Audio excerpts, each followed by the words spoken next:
What is up, W Sports Podcast? Jimothy and Tubby. We are back again, and we're going to recap all the things from the College Football Championship game, which we'll talk about. Was it a good? Was it a bad game? All those things. But also, we are going to have a quick look into what does next year look like. What are we predicting? There's going to be a lot of new faces, new coaches on the hot seat. There's going to be a lot of little details that we'll get into today. So, number one, thank you so much for joining us today's episode. If you missed yesterday's episode where we predicted all the championship stuff, head coaching changes, you want to go back on our YouTube channel and make sure that you go and watch that one because it was a great episode. The chat was going. So, yeah, make sure you watch that if you missed it. But, Tubby, welcome back to the show, man. What's up? I'm a little sad college football's over, but, I mean, the game wasn't super exciting early on. Got better in the second half, but it took a minute, man. Yeah, it took a little bit. Yeah, so here's my biggest question as you go into it. One was it a good game or not? But what would in the last 25 years of college football, so since really 2000, where would you rank this one? You don't have to be specific about it, but just say top 5, middle of the pack, bottom 10, like something like that. I would say bottom 10. I don't think it was super exciting. I mean, like I said, they got better, but Ohio State clearly dominated that game. Yeah, 100%. And I think like that was the thing.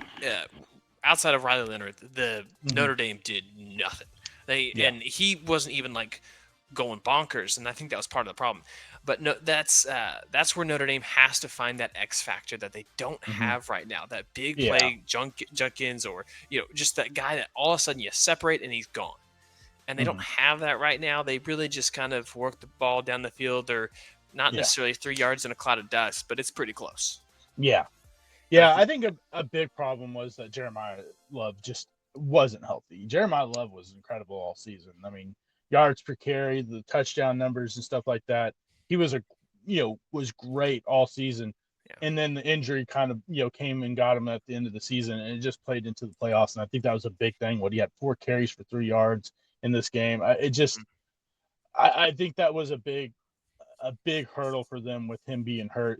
He said that, I'm healthy, I'm ready to go. And you just tell he was not ready for it. But I'm going to take, a victory lap on the Jaden Greathouse, X Factor pick. I mean, the guy had 7 catches, 160 yards, touchdown.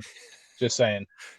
Yeah. That's why you sub to the show, is because Tubby's bringing this extra knowledge, this good predictions. And I'm over here. If you watch yesterday's episode, you're like, James just said the X Factor was the home crowd, or it was Patrick Mahomes or Josh Allen. Like, well, I'm doing that sometimes, but I'm going to go a layer deeper. I'm not going to just say because of But Tubby's, he's always looking 6 or 7 layers deeper than most of us are. So thanks for bringing that standard, Tubby. Try. Yeah, in this game, Ohio State wins. Here, let me ask you this. Did the college football playoff work the way we wanted? Did it give us the best possible matchup? Probably not. Did it give us a great game? Probably not. But if I'm saying that, it sounds like maybe the BCS or a 14 playoff would have been better. Yeah, probably. I'm not saying that it didn't work, because it is the first year, so it's hard to really tell with the 12-team playoff. But I think it was just a big problem was the way they set it up with the rankings for the playoffs. 1 through 12 would have been much better, instead of this team won their conference, so they're going to potentially be one of the top 4 teams. I get rewarding them, but you reward them with playoff spot. That's all. They don't have to be higher in the rankings, because we don't see that. I mean, we've talked about college basketball doesn't do that. Just because you win your conference, you get into the tournament, but it doesn't mean, you won the Mid-South American Conference and now you're the number 3 seed. No, you're usually the 16th seed. Yeah. And that's the way it should have worked. Just set it up better, because maybe we would have got that better matchup instead of seeing Oregon play Ohio State in the second round of the playoffs, or, seeing Texas play Arizona State, or Penn State getting Boise State in the second round. The number 1 seed got the raw end of the deal from the get-go, and ended up having to play the eventual national champion. Yeah. But I mean, maybe that game would have been different in the national championship game. I don't know, but I would have much rather see Oregon Ohio State in the national championship game than Notre Dame Ohio State, because I didn't feel like Notre Dame was the best team, the second best team or whatever. But I think that they're going to have to find a way to fix some things within college football playoff to make it more exciting because we had a lot of blowout games. Yeah. Well, I think step number one actually isn't the college football playoff or conference championship. It's you got to go back to divisions, and here's why. Because if you take away the bye week, like top four, because you won the power, Mm-hmm. you're the highest college ranked conference championship team. If you take that away, Mm-hmm. that helps. But Yeah. when you have, this is a bad example because they were absolutely trash this year. But when Purdue plays Ohio State or Michigan in a Big Ten championship game because they won, well, now Yeah. all of a sudden, if they win it, they are in the playoff with 4 losses or 5 losses. But they won the conference championship because they won their division. And then people are like, well, they got no business doing that. I get that, right? But Mm-hmm. now that they're the 12th seed, where they're not giving them a bye because they won. Yeah. I yeah, and you the reason why I think that matters is you're not if you don't have divisions. One, you're gonna have these stupid tiebreakers, and the second Mm-hmm. thing is you're only gonna have the top teams, which maybe that's the goal. Yeah. Stop it! Everyone wanted to see Arizona State win. They wanted to see Boise State win. They wanted to see Mm-hmm. Indiana win. And well, initially they wanted to see that until they got Yeah. tired of the coach. But I'm just saying, Yeah. No. Absolutely. I was kind of against that because of that factor, but also you want to see upsets, especially if your team's not in it. You want to see chaos. We want to see a team go from like a Butler make a run and dude, make it to the national championship and be that close from a Wichita State. banking.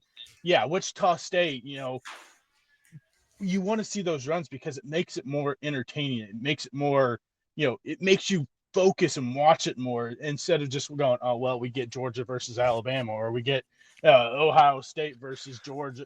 These games that we've seen how many times each year. And I grant they win, so they deserve to be there. But you want to see that chance of those, Cinderella teams making a run. Yeah, so we're in this we're in the new series of college football where we're in the playoff, but it's 12 team. Mm-hmm. We're also in NIL and transfer portal windows for max transfer opportunities for people. So, what's the blueprint, Tubby? What's the blueprint to make it to the championship game and win it? Buy players. Yeah, and why is that? It's the only way to. I mean, look at Ohio State. I mean, granted, they didn't have a whole lot on the offensive or the defensive side. The defensive side was mainly they're the guys, but they had In-house to pay talent. that. But they had to pay them to stay instead of going to the draft because Jack Sawyer would have been drafted probably first, second round last year. JTT would have been drafted first, second round last year. Denzel Burke, first, second, third round last year. A lot of your main players on that defensive side, Tyleek Williams would have been a second, third round pick last year. A lot of those defensive players would have been early, draft picks, and so they had to pay them. But you go out and get a guy like Quinshon Judkins and all that stuff. They paid somewhere around $20-30 million in NIL this last off season, and it got him a championship. But I just don't like the way that's going to be the case now going forward. Yeah, that was the scary thing. Is you're like, well, this is a lot of in-house talent, and then you look at some of the pieces. Will Howard, he's not like Mm-hmm. a Yeah. great college quarterback, but I mean, he's a system guy that progresses the year went on, Mm-hmm. and honestly, if you put Will Howard, the same Will Howard this year, and you put him with Arizona or you put him with Cal or just a team less, he's not. He had $20 million roster on him. He has Yeah. incredible talent, and yes, some of that was recruited on the offensive side, like the receivers, but he has Yeah. so much around him that you better believe he should succeed. Yeah, and I mean, how much money did they have to pay Jeremiah Smith? Just to go. I mean, because he was one of the top, recruits in college football. In some instances, like ESPN, they had him as the top overall prospect in, recruiting out of in that recruiting class. And then, we don't mention the left tackle. Yeah, Simmons, he got hurt, but he transferred in. Mm-hmm. The center, McLaughlin, he transferred in from Alabama. Yeah, he got hurt also, but they added, 4 or 5 pieces on that offensive side that were big factors for most of the season and got them to where they needed to be.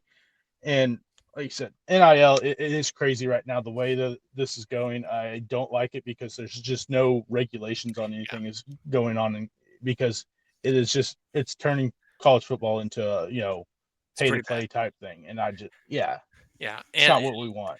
No, it's not. It ruins a lot of the little pieces here and there in college football. Mm-hmm. But they've always had to navigate that. They've always had to navigate the money side of things because it's such a schools need money, right? Yeah. Apparently they need money. I mean, they still want donations, since we Yeah. graduated, but they still need money apparently. So Yeah. I think that there has to be regulations. They got to figure that out, but who's going to do that? The NCAA can't enforce that, and Supreme Court, I don't know that. And you also have to make it, like I would say, you got to make it public, right? Yeah. Whenever I'm seeing rankings, I want to see a little parentheses that says 20 mil, right? Or Yeah. 15 mil or 4 million. And I'm like, oh, look at Boise State right there. They're not even at $6 million and they're competing here Yeah. with this.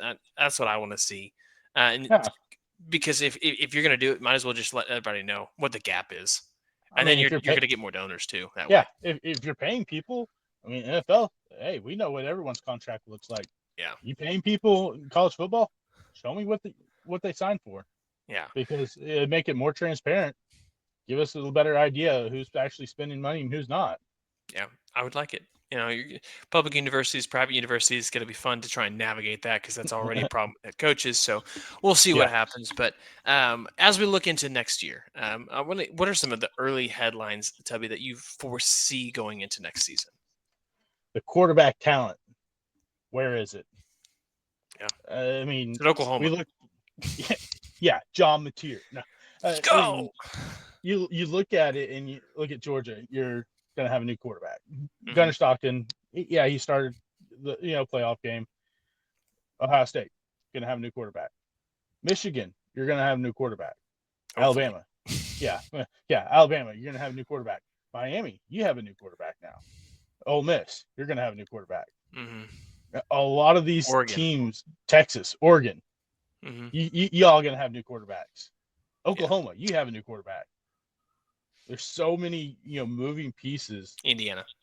Yeah, Indiana. I mean, Notre Dame. I think Riley Leonard's done. Yeah, right? Notre Dame. You got a new quarterback. Oh, man. It's pretty much any team in the top 10. You got to have a new quarterback outside of Penn State and Arizona State and Clemson. That's true. Cade Klubnik, I think.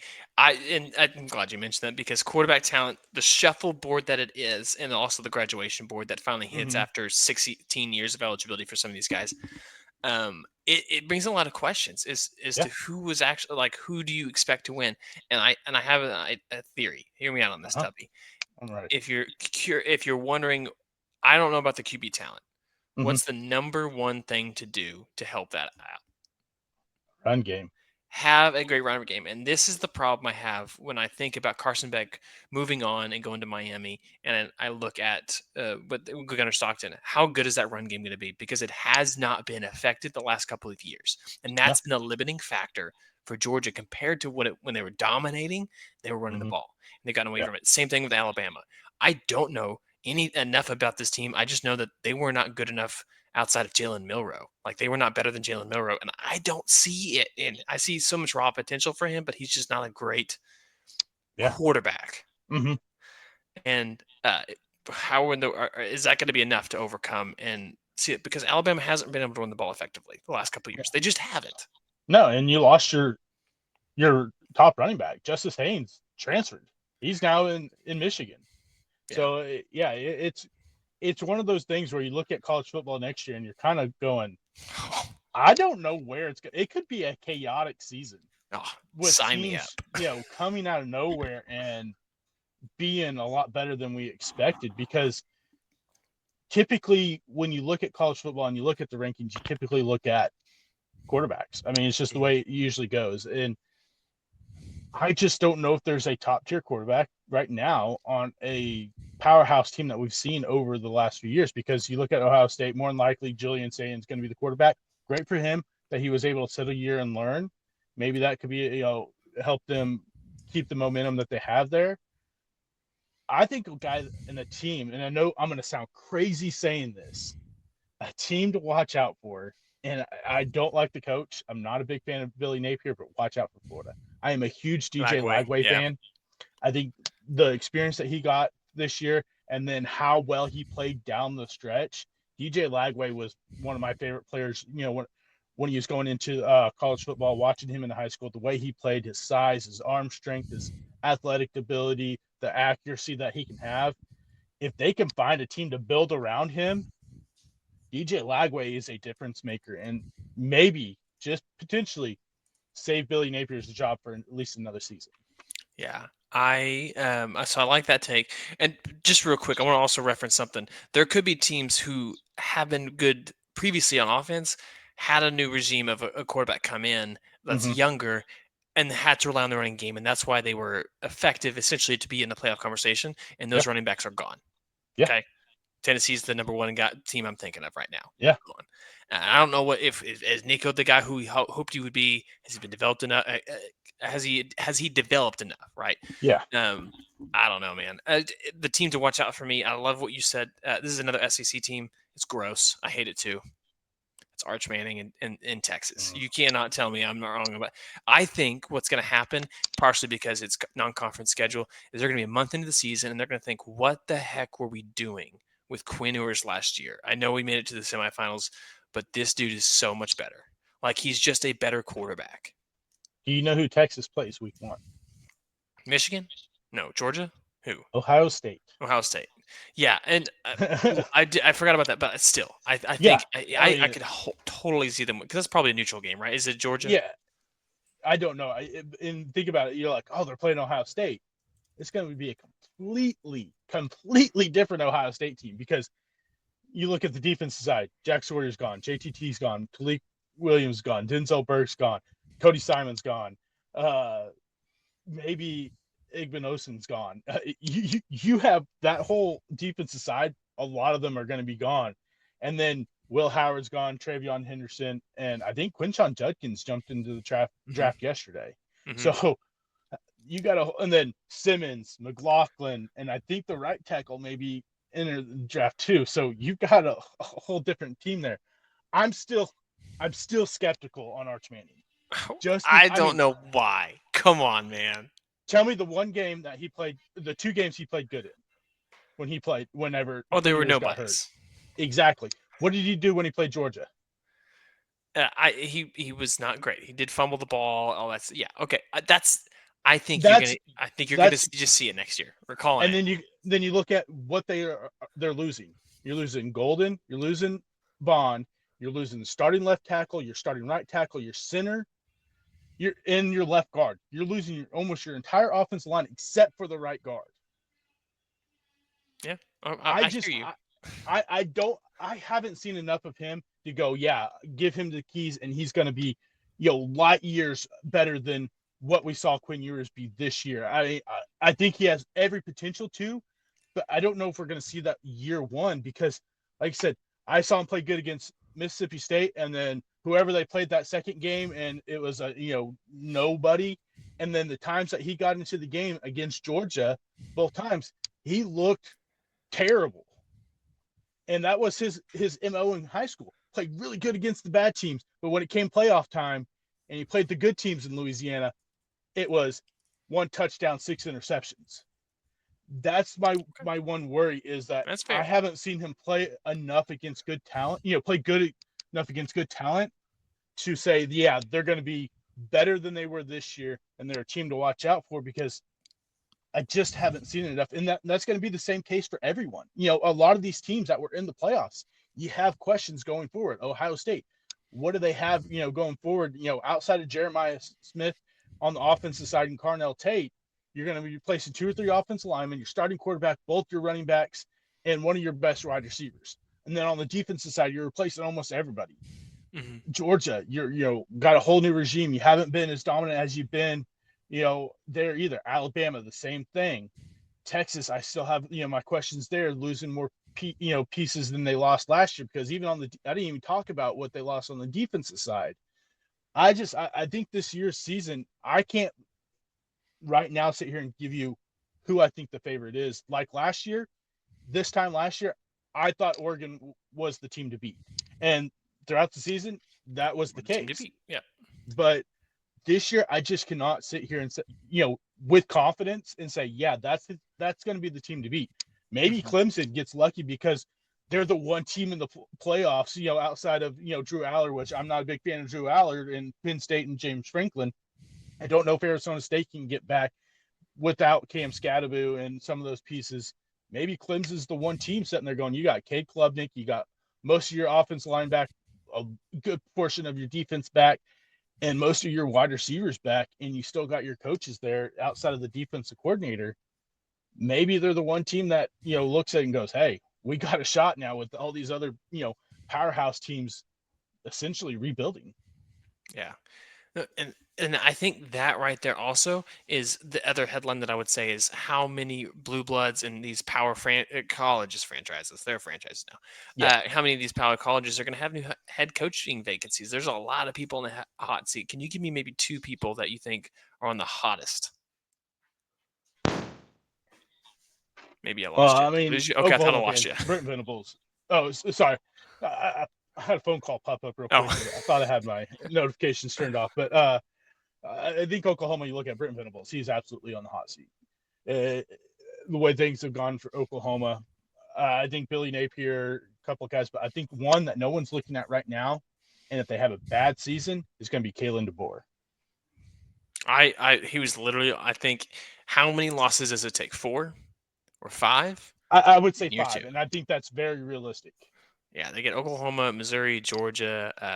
Yeah, I mean, they get Oklahoma at home this LSU. year. LSU, yeah. Obviously, Auburn at Auburn this next year, and Yeah, Ole who Miss. knows? Yeah, I I mean, don't know. I don't know. yeah, I think that there was so much noise about this early on, in at the end of his first season, and then the bowl game did not help at all. And now I think that the noise is going to be a lot more, and I think that he's going to be very much on the hot seat. And I think there's a good chance that he loses 5 games, and Alabama's not going to stand for it, and they're going to get rid of him. Yeah. Well, and that's like whenever Saban came in, obviously the first year Mm-hmm. it was not good, right? The hope was high. The bar Mm-hmm. at that point was low. Now the bar Yeah. is much higher, and the hope is right there with it. Right And there. Yeah. honestly, if you're not hitting it, I don't know what's going to happen. And there's a lack of really, solid coaching right now at that level. Mm-hmm. So we'll Yeah. see what happens.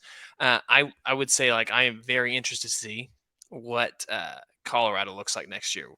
Keep continuing with Prime, and then what does this new regime look like? I still buy into what it is. They got a 4-star recruit out of Georgia that's coming in. I don't think he's going to win the starting job right off the bat, but I just think this is a team I'm very interested to see. What does it look like? My worry for them is the defense is going to be a lot worse this year than it was last year. Losing Travis Hunter, then you lose Green, your leading tackler.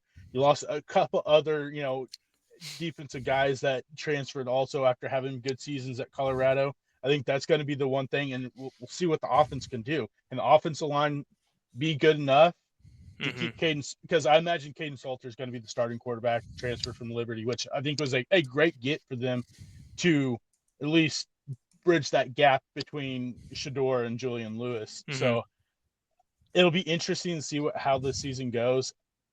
I'm not going to make a prediction because I was wrong last year with, how many wins they were going to have, but I feel like it's going to be a worse season this year just because, I mean, anytime you lose Shador Sanders, who's going to be a top 10 pick at worst, you lose Travis Hunter, who's to me the best player in the draft this year, not going to be good. You lose your top tackler, one of your top sack guys, things are going to be a little different because it's not just Travis Hunter on the offensive side when it comes to wide receiver. You lost your top 3 wide receivers on top of that. So how does that play out for Caden Salter and Deion Sanders?